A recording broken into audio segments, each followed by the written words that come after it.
Good evening, ladies and gentlemen. Welcome back to Apophis Tech and Reviews, and welcome to this very special long episode on Apophis Tech and Reviews. Today I'm gonna talk about my watch collection because Christmas has always been a holiday where you're grateful for your family that you have, the grateful for everything you have, and that's what I want to share with you guys, my watch collecting journey over the couple years. So let's get into the video. Sit back, relax, grab a popcorn, grab a snack, and enjoy the show. So before we get into this video, I just want to share with you guys happy holidays, happy Christmas, happy New Year. These are times of celebration, and I know that COVID has put a lot of trouble into people's life. I know that the pandemic is something that's not fun for anyone, but guys, we gotta remember that everything in life that happens is just happening. And I know it's easy for me to say, but you gotta remember that you're not alone. You're not alone on this planet. You're not alone during this pandemic, and we're all here for you. So without further ado, let's get into the video. So if you were to understand my fascination of watches and this incredible small world, we have to go back 12 years. The day where I first purchased my first watch with my parents. And it was the Casio Retro Mirror with reference number A168WA-yes. Yeah, that's I know the reference number doesn't make any sense, but it's the stainless steel Casio digital retro mirror. It's the classic, and it's a kind of a DAGA watch. I remember when I was so glad I didn't have any watch knowledge or anything, and I thought, $50 for a watch, that's incredible. It's digital, it displays the time more accurately than any mechanical watch, and I was just blown away by it. I was 6 at that point, so you gotta remember that first watch, will always stay in my mind. Even as a high-end timepiece collector, I still have respect for Casio because Casio has a lot of retro influence. A lot of people remember them from their childhood, and that's why Casio stays relevant today. Even up to this day, the most majority of the people are wearing a G-Shock or a Casio or any type of form. Like 66% are wearing a digital time, like 33% are wearing Apple watches, and 5% are wearing mechanical timepieces. Let's be honest here. And Casio is like the do-it-all, go-anywhere watch, the DAGA watch. You can wear it with a suit. I wouldn't recommend wearing it with a suit, but actually in theory you can. You can dress it up, you can dress it down, and it's, when you go out and you want something fancy, you put on the gold-plated one to be more fancy. When you go sporting, you go with stainless steel and you smash the heck out of it. It's like, you can do anything with that type of watch, and that's why it's such an important timepiece. Alright, so the second watch I purchased was a Swatch Chronograph, full stainless steel, quartz, obviously, because for $200 you cannot expect a mechanical chronograph. Mechanical chronographs are at least three grand. Let's be honest, 2 to 3 grand. But I was 7 at that point, and $200, in my opinion, was a lot of money. Like I said, I didn't have the watch knowledge that I have today, and I was amazed by the quality of the bracelet, of the dial, the mechanical functionality of the chronograph. Even though it wasn't swiping, it was ticking. But in my opinion, the chronograph was such an interesting complication, and that's what got me into doing research about watches. And then I realized that there were 3 types of watches. You got the quartz, which is the more affordable alternative for DAGA watches. For most people, quartz watches will do well. Most people don't care about the mechanical complexity about timepieces. Most people just want something practical where they can read the time on. Maybe maybe a chronograph complication, a day or date complication. It doesn't really matter to them. They just have to read the time and the date, and it doesn't matter if it's swiping or ticking. It doesn't really matter to them. And most people won't spend hundreds, let alone thousands, on watches. And I do understand, like, comparing the majority's income of people, not a lot of people are able to afford watches around $1,000, let alone $10,000, let alone hundreds of $1,000. Like, let's just be honest. But during that time, I thought that the Irony Chronograph was one of the amazing watches. It was Swiss made, and you really could see the quality for 200 bucks. Now, was it the best? No, of course not. Because when I went to my third watch, which I entered the world of Seiko, I saw that I could buy a Japanese mechanical movement automatic with 21 jewels beating at 21,600 vibrations per hour for 150 bucks. And I just spent 200 bucks on the Swatch Chronograph, which actually, if I just looked up the movement that they put into that watch, you know, it only costed around 50, no, not even 50 bucks to make. You know, seeing that you can buy a mechanical timepiece at around 150 bucks is amazing, and I'll show you the watch right now. All right. So this was my first mechanical timepiece. Now, it's not hackable, so it means that if you're pulling out the crown, this is the Seiko 5 sports line automatic. It has a in-house Japanese 21,600 vibrations per hour automatic movement, and you can see it through the mineral crystal case back. It's an open case back, which is amazing. Like, for 150 bucks, I would not expect this. I would expect this from watches from Hamilton or Certina, or no, not even Certina has an open case back, which is unfortunate because you're spending 800 to thousands on a Certina and you cannot even view the movement. Now, obviously, it's Japanese made, and Seiko has been a very big player in the mechanical watch community, rivaling the Swiss before the quartz crisis. But very nice watch, and it was my first mechanical timepiece that I bought myself. I was 8, yeah. Which, you know, 150 bucks is not a lot for a watch, but for most people, they would buy one watch and they would stay with it. I already have 3 when I was 8. So, okay, moving on, the fourth watch that I purchased was the Hamilton Jazzmaster, and it was outstanding. 800 bucks, ETA based, obviously, because in-house movements, Swiss in-house movements at least cost around $3,000 to $4,000.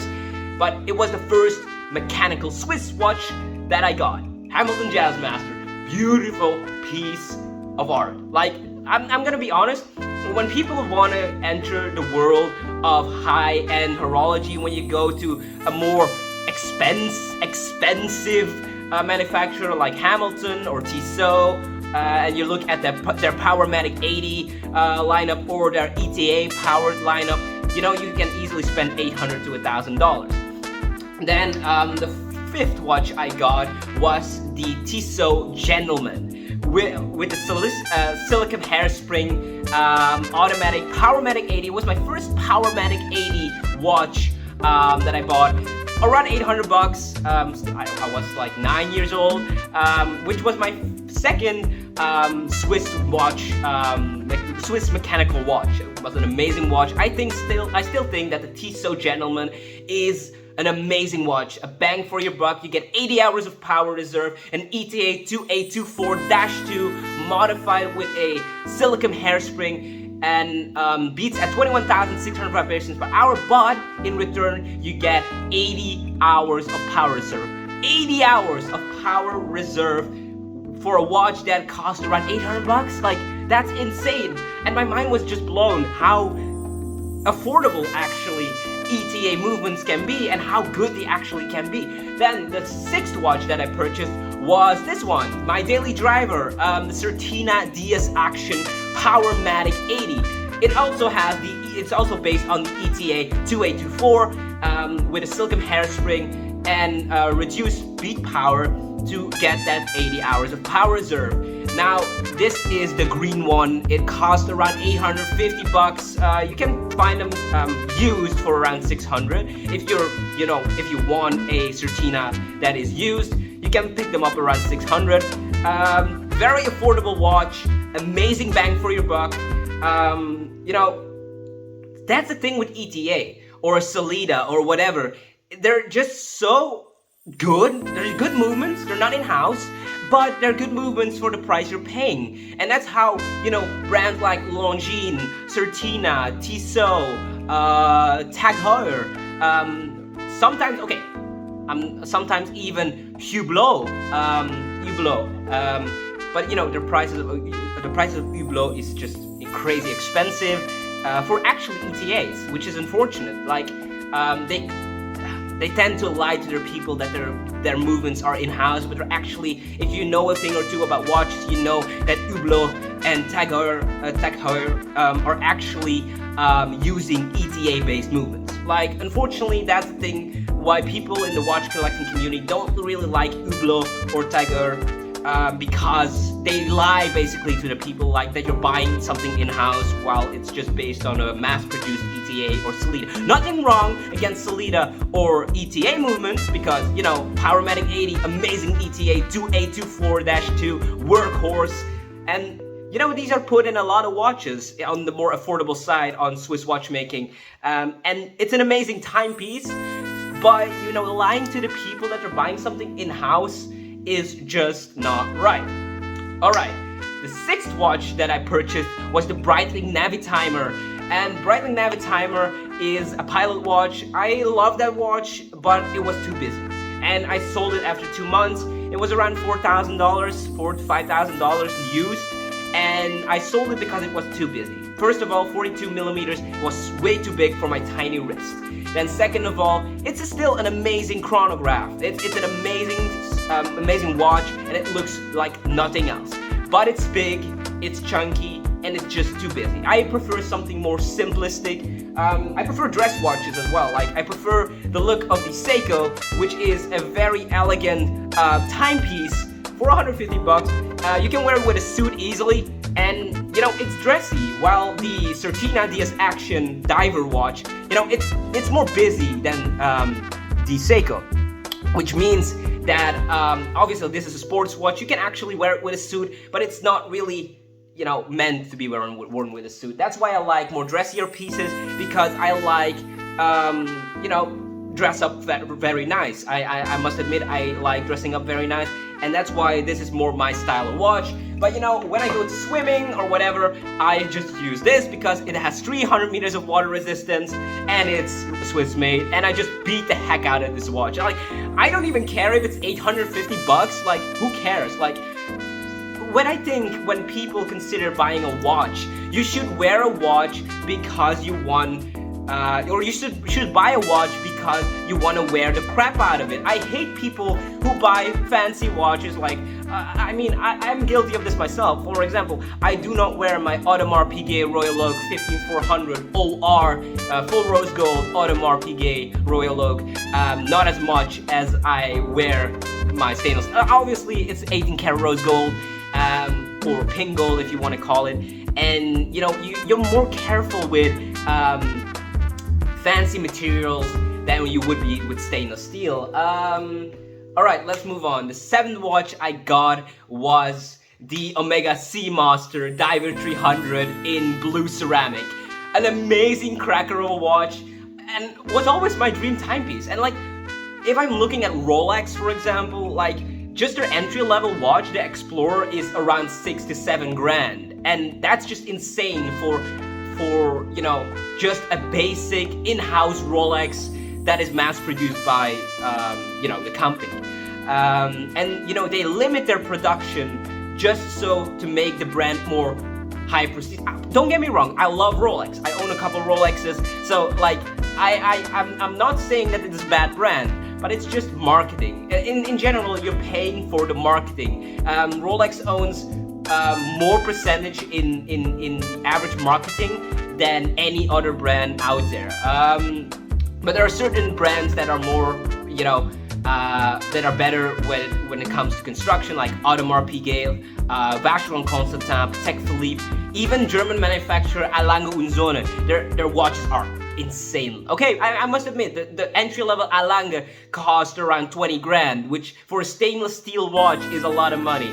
But yeah, I consider that the basic A. Lange & Söhne entry-level 3-hand automatic is just, well, more refined than any Rolex could ever be. And, you know, when Rolex first started out, they weren't as successful as they are now. Now, everyone recognizes Rolex from a mile away.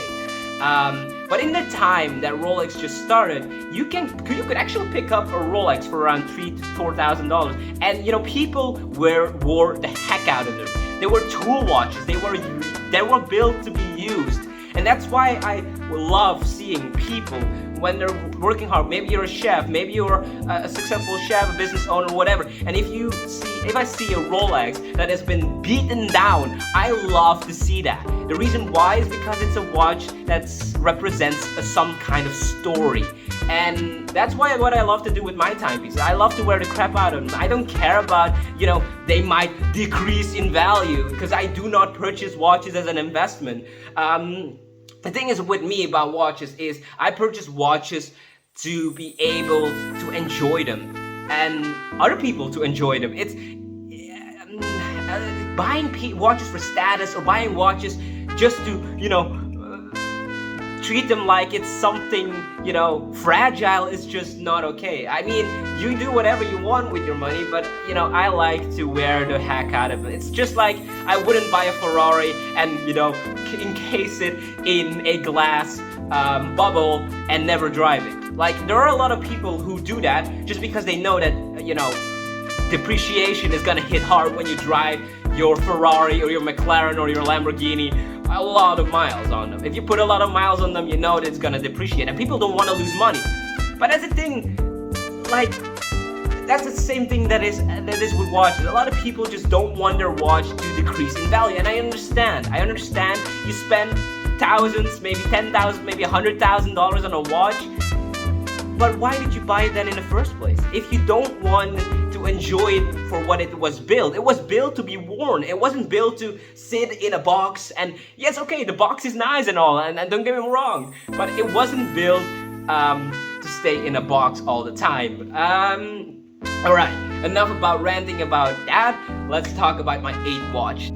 Alright, so the 8th watch that I bought was a Rolex non-date Submariner. And back in the day, when you could pick them up at your local AD for $6,000, it was an amazing deal for your buck, a bang for your buck.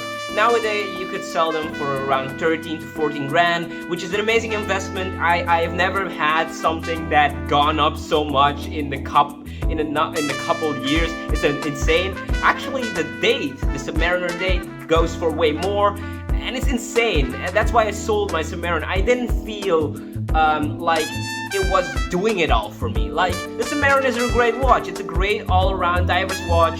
It is a do-it-all, go-anywhere watch. You can beat it up like hell. I still love seeing the Sub on people, but it's just not for me. Alright, so the 9th watch I got was the Vacheron Constantin overseas with the blue dial. Stainless steel, obviously, but the bracelets are outmatched. Like, when we're going into high-end horology, Vacheron Constantin overseas, around 16 grand, it's an amazing timepiece. I still own it, and okay, I don't wear it that much that I wanted to, but when are you going out? When you're going out, you're wearing something nice. You're wearing a Vacheron, an AP, a Tech. But when you're just, going for sporting or go swimming, I'm not gonna take my overseas because, that's the same thing that people do with their watches, I wish I could beat them up as well, but, it's kind of difficult for me as well. I must admit, I as well try to treat my watches. Not every watch I treat with the same respect. Let's be honest, okay? So with the Certina, I don't care. It's only 800 bucks. Like, I can throw it now on the ground. Okay, no, I do have a little bit more respect for my watches, but you get the point. Like, if a watch costs around a couple $1,000 or from $800 to a couple $1,000, I don't really care. But when we're entering the level of $10, $20, $30,000, it starts to become a little bit more heavy, and I try to treat my real luxury timepieces with a little bit more respect than I treat my everyday wearer. And that's why people need a daily wearer. And it doesn't matter if it costs $150 to $1,000, it doesn't matter. Just beat the heck out of these watches, because that's what they were built for. Especially Certinas, Tissots, and Hamiltons, they're built to last, they're built to be worn, they're built to be, explore with them. That's what they're built for. And actually, luxury watches like, Rolexes or Omegas or Breitlings or, their sports watch lineups actually are built to be worn. And I find it kind of unfortunate that people still treat them, I understand it's a lot of money, but still, I treat them like, oh, I'm never gonna wear it because it's gonna depreciate. And you know, let's be honest, every watch depreciates along the years. Like, there are only a couple timepieces, like maybe some Pateks, maybe some Audemars, maybe a couple Rolexes. Okay, if you buy a Rolex, I understand that you don't want to wear it as often, but let's be honest, like, most Rolex models don't appreciate in value. They actually depreciate. There are a couple models that are very highly wanted, like Submariner, like the Daytona. The Daytona has grown, like, it's the best chronograph. I mean, the best chronograph you can buy in a lot of people's minds. But actually, it's just a 4130 in-house Rolex, which is actually a good caliber. Don't get me wrong, but it's just a basic 3-hand chronograph. It's not that special. I mean, if you compare it to an AP chronograph or a Patek Philippe with a tourbillon, with a minute repeater, that's a whole different ballgame. And I think that, you know, for the price that the Daytona is going for, around 40 grand for just a stainless steel Panda Daytona, it's not worth it. Okay, the Daytona is a good watch when it was priced at around 18 grand, but it's not a good deal when you have to pay 40 grand for a stainless steel Daytona. That's just insane. You can save up $6,000 more and buy a rose gold Master 2, or you know, something maybe even AP with rose gold or precious metal. And then I don't understand why people spend so much money on a stainless steel Daytona. But okay, I understand if that's your grail piece, do what you want. Alright, watch number 10, Omega Seamaster Aquaterra. One of the cracker timepieces that I beat the hell out before I sold it. Okay, it did appreciate a lot in value, but still, it was one of those timepieces that I really enjoyed wearing. Like, I wore it with a suit, I wore it when I was sporting, when I was swimming, when I was, baseballing, whatever it was, I don't care. It was one of those watches that always felt right to me. You know, it's a DAGA watch. The Aquaterra is a beautiful timepiece by Omega, around $6,000. Amazing timepiece, bang for your buck. With a caliber that's with their coaxial calibers, it's amazing. But yeah, in general, very nice timepiece. Alright, I hope you enjoyed this video. We're gonna do a part 2 because I have a lot more watches, but yeah, you know, the video is already getting long, so I'm gonna wrap it up here. Stay tuned for part 2 on New Year's Eve, and I will show you the watches in the boxes as well, so stay tuned for that. I hope you enjoyed this video. Like, subscribe, and turn on post notifications. This is Apophis. I'm signing out.